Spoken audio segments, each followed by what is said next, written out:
مام غەفار ماوەی 19 ساڵە لە کاروبارەکانی ڕۆژانەیدا پاسکیل بەکاردێنێت. ڕۆژانەش دەیدات بەو هاوڵاتیانەی کە پێویستیان پێیەتی. دەڵێت پاسکیل هەم دۆستی ژینگەیە و هەم ئامێرێکی وەرزشیە، هانی خەڵکی دەدات بەکاری بێنن.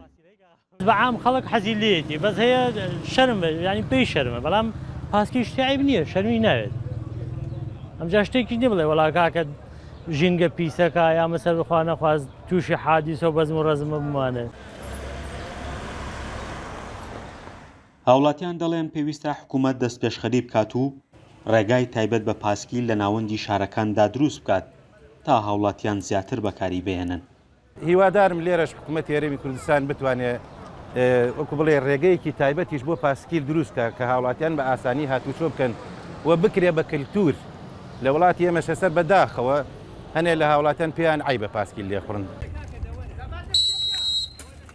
ساڵانە لە هەرێمی کوردستان چەندین پاڵەوانێتی بۆ پاسکیل سواران لە خانمان و پیاوان ڕێک دەخرێت.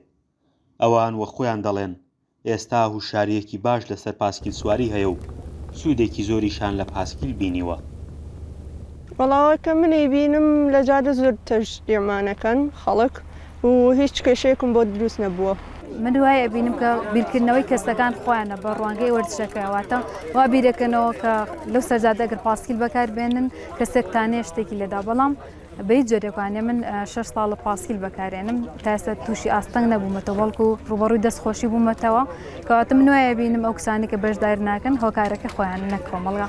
بۆ تەندروستیمان زۆر باشەوە، من زۆر استفادەم کردووە، من 54 ساڵە ئێستا لەگەڵ ئەم گەنجە بەڕێزانە دەرچووم، زۆر باشم، یعنی مستەوام باشە، بۆ دڵم، بۆ جگەرم، بۆ گوچیلم، بۆ قاچم، بۆ هەموو گیانم زۆر استفادەم لێ کردووە و هەستەکەم پیر نەبووم، پیر نابم.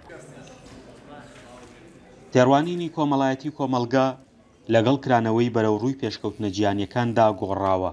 ئێستا پاسکیل بە چەندین هۆکاری جیاواز لەلایەن تاکەکانەوە بەکاردەهێنرێت.